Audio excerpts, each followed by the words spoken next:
Hello Earthlings!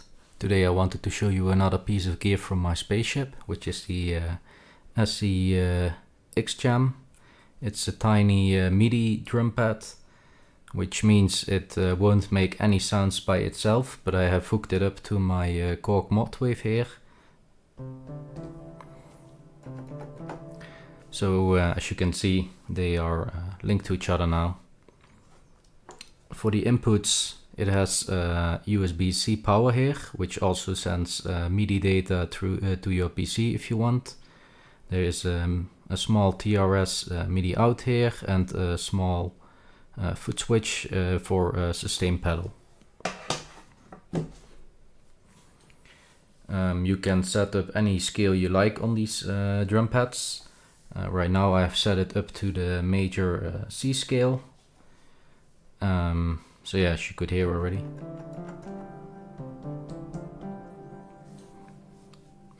Yeah, they are set up to the major scale. If you want to transpose them to half a note higher, for example, there is a transpose button here. You can use that by pressing setup and then transpose, and then you can either directly choose which scale you want to go to, or you can press the up button or the down button. So if I press the up button once, you can see it became yellow, which means it's above the default value, and if you go below it will turn red. And when you're on the I started on C, so now it will be on C because it's green. So let's go half higher, and then you press enter here, which is to set it. So now I have this. And if we want to go back, you can go setup, transpose, we go down, we press enter.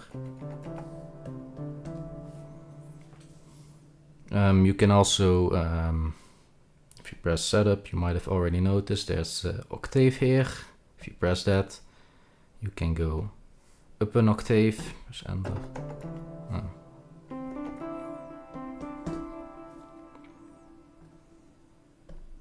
And you can go down again where it turns red again. So let's set it to the default again. The touchpads feel quite nice. They are rather soft in my opinion. They are not the most premium ones I have ever used, but I would rate them quite good. For background information, I've tried one of the cheaper Akai drum pads, which I really didn't like. They were quite stiff.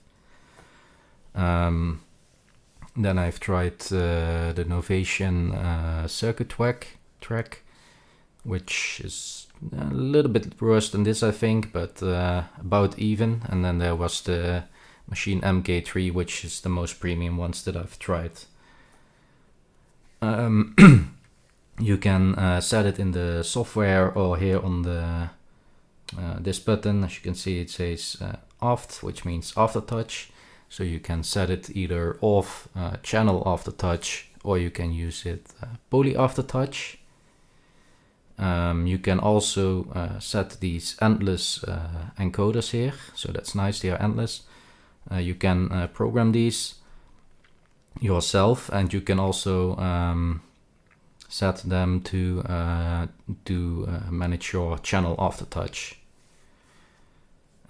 So as I said earlier, it's a drum pad, but personally I don't really like to do finger drumming, and I ran into a little issue when you hit on the side.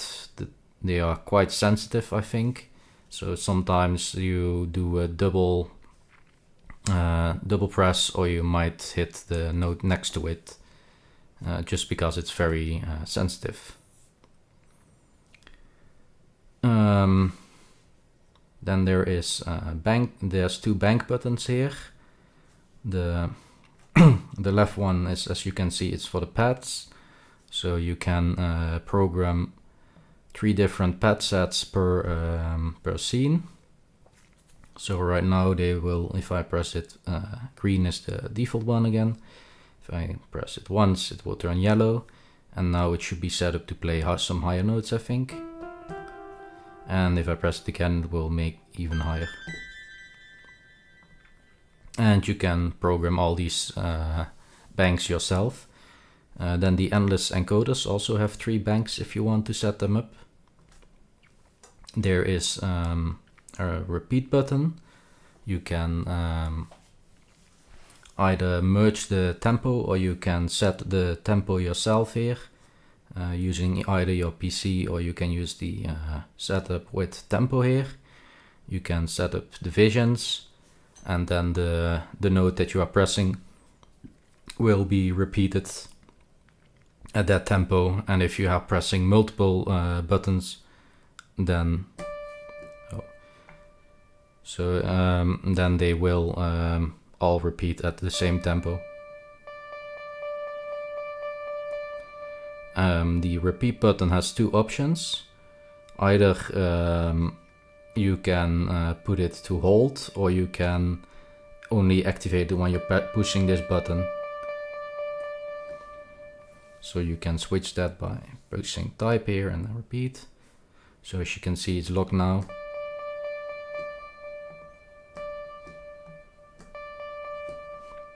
Which is a little bit easier, but I think the repeat button is most useful when you're finger drumming, and then you can use it for like a drum roll if you want. So you can set the speed with the division very high, and then you can do a drum roll easy that way. So you probably want to keep it in the other mode where it's only activated when you are holding it down. Yeah, I did have some crashes where the note got stuck when I was using the repeat button. So that's, I don't know, not great. And the function I use the ESI Xjam the most with is by going to setup, and then there's toggle here. And if you use the toggle function, you can see you can just turn on a note and look away, go turn some knobs on your synthesizer, do whatever.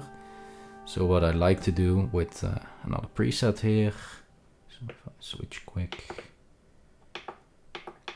So this is, I've set up a drone preset now. So what I like to do is I just put on this note, and then I can just turn some knobs here.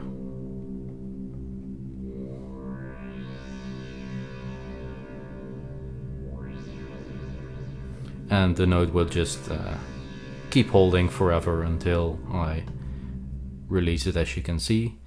Or you can put 2 notes.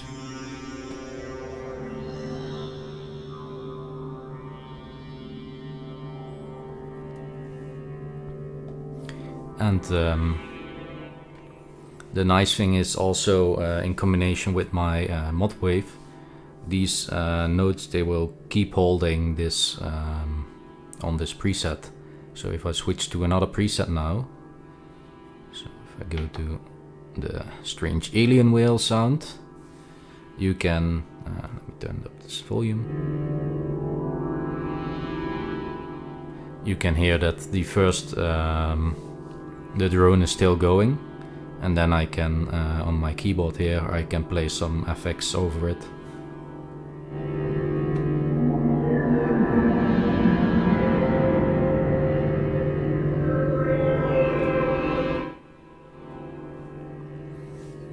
And when I'm done with one of the drone notes, I can just turn it off, and or I can turn all of them off. And as you can hear, all the notes from the other preset are gone now. So it's a very easy way to keep track of what I'm playing on the other, because my synthesizer actually does have a hold button here. But let's say I'm holding this button. Well, it doesn't really show you which one it's holding. I mean, I can press another one now. But that's also a thing with my synthesizer. I have to press multiple at the same time if I want to hold those buttons. And with this I can just do it. I can turn them on one by one, which is very nice.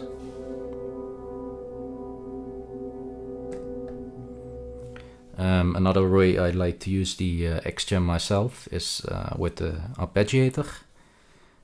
Just the same way as it works very good with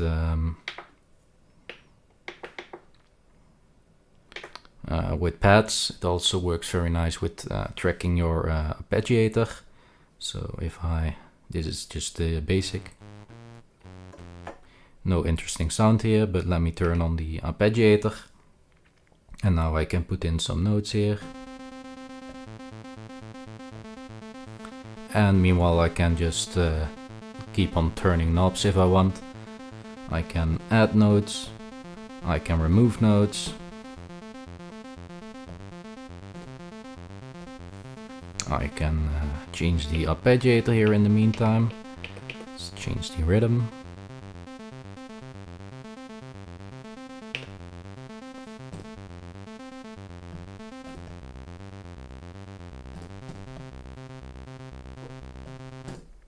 So yeah, it's a very easy way to hold your notes if you want. So yeah, let me also quickly show the aftertouch here. So arpeggiator off. Let me turn down the cutoff here. Add some resonance, and now we're gonna add the cutoff mod wheel, and we are gonna use aftertouch. Oh, apparently aftertouch is off. Oh wait. Oh yeah. Aftertouch doesn't work when you have toggle on, by the way, just saying. So now I have aftertouch selected. Let me add some value. Maybe increase the base value a bit.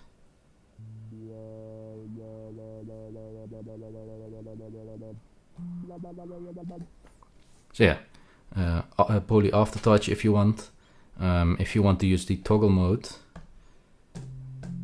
and select some notes, then you can use the channel aftertouch on one of the MIDI encoders. I think I should have bound it here, but apparently not. But anyway, you can bind the channel aftertouch, and then it works with the toggle mode. Another thing I really feel like should be improved, even though I'm not sure if I would actually use it, but it's kind of weird that when you are toggling a note, you can't have it repeat. So if I toggle a note and I put on repeat, as you can hear, it's not repeating the note. The toggle mode entirely disables the repeat function. And if I... So yeah, you can hear that it only works when toggle is off. For the repeat mode, you can also set things like the gate here, the swing, and oh yeah, the velocity is a very nice function here on the setup as well. So if you go to setup and then to velocity, in the bottom here there is 4 different sensitivity types. So if I press select this one, you can see it's yellow now. Press enter. Oh, and let me just increase the cutoff so we won't get the aftertouch anymore. So you can see it's only lighting up green now because I'm not pushing it hard, and when I push it harder, you can see that the sensitivity will, the velocity will also get sent to your synthesizer.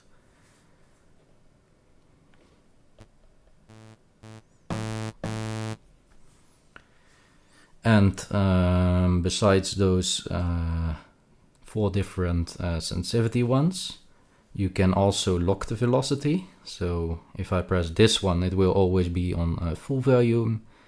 This is medium value and this is low value. So if I select this one now, I will always get the same volume.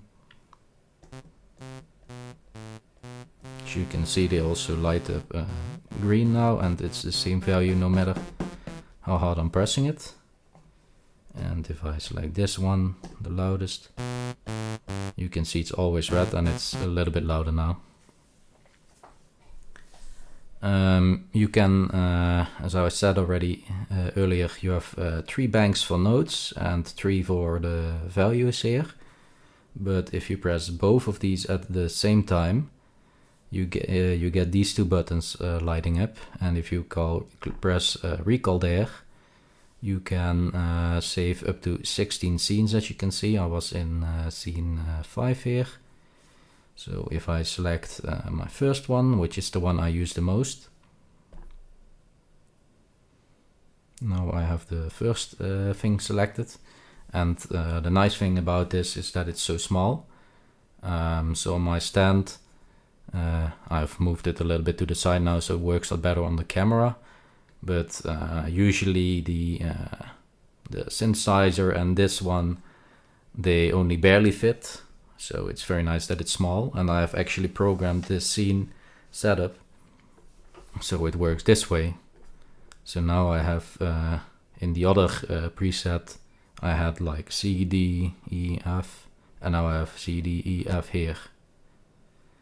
And let me just set up velocity to this so it's not too loud. And let me go to the other preset again, so it's a little bit easier to listen to. So yeah, it's very nice that you can program it any way you like. You could also program it this or yeah, whatever you like. But for me, this works very nice. So it's they fit together on my stand, and it takes up almost no room, and the cables can just hang off the side without blocking anything, so that's nice.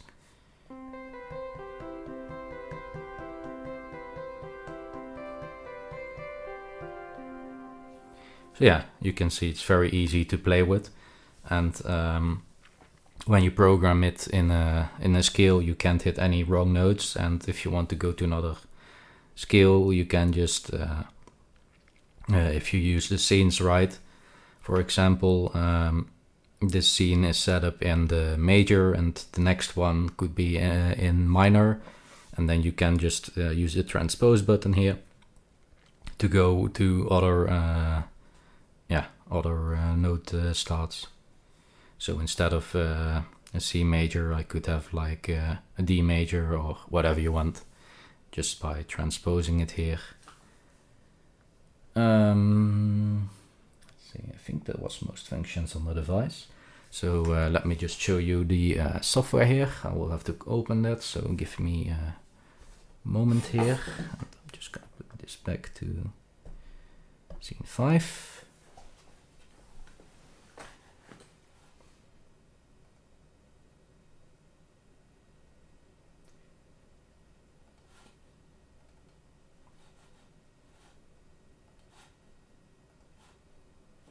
So when you are running the software, the device can still send notes, but the setup button, for example, won't work anymore. So that's why I'm only turning the software on right now.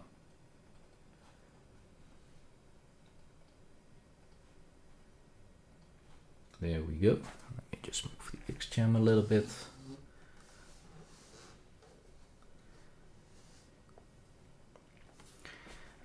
So this is the start screen you get when you launch the Xjam software. You get in the main screen here, you can update the firmware, and you can save presets on your computer, or load them, or perhaps share them with other people and load their presets if you want. Then on the next tab, you can program all the notes. So as you can see in the bottom here, it's the fifth scene that I had selected. And when I press notes on the Xjam, it will automatically, the software will jump towards whatever button I press, which is quite nice. And on the right side of the screen, you can also see what note you are pressing and the value what it's sending. So as you can see, the velocity was locked here, so it's always sending velocity 72, which is, I think, the medium one, but I'm not entirely sure. So yeah, if you have a node selected, so you can click it on your computer or you can click it on your Xjam device. Let me move my mouse a little bit. So you can choose here in the top, you can make it send a note, you can make it send a MIDI message, program change or MMC. You can choose the MIDI channel which it's sending on. So perhaps if you had a preset using 2 layers, you could set the bottom 8 notes here to MIDI channel 1 and then the top 8 to MIDI channel 2, and you can trigger on both of your layers on your synthesizer that way if you have a multi-timbral device. The software, well, it's very easy, it's also very tedious. So if I want to change a note now, so I have here the C2 selected. If I want to change it to C3, you can do that by clicking C3 here. But the thing is, you have to do that on every single note. So it's a lot of work if you want to set it up. If you want to use a lot of different scenes and set it up for every instrument you might want to control. So keep that in mind. Here you can also select the aftertouch, which is per scene. So you could have one scene on channel, one without, and one with poly aftertouch, for example. You can also trigger the note toggle here. And if I put it on here, I can, after saving it, I can just turn it on or off on the device again. It's just the, so you can combine it. The endless encoders also work by touching it. So as you can see, I'm touching the top right now, and you can see it automatically selected it, middle. For the encoders, you can also set the MIDI channel. You can choose what message you want to send, but as you can see, it has some different options here than the notes had. So this where the encoders can send notes, but instead they have the option to send pitch, band, or you can send the aftertouch, which I was talking about earlier.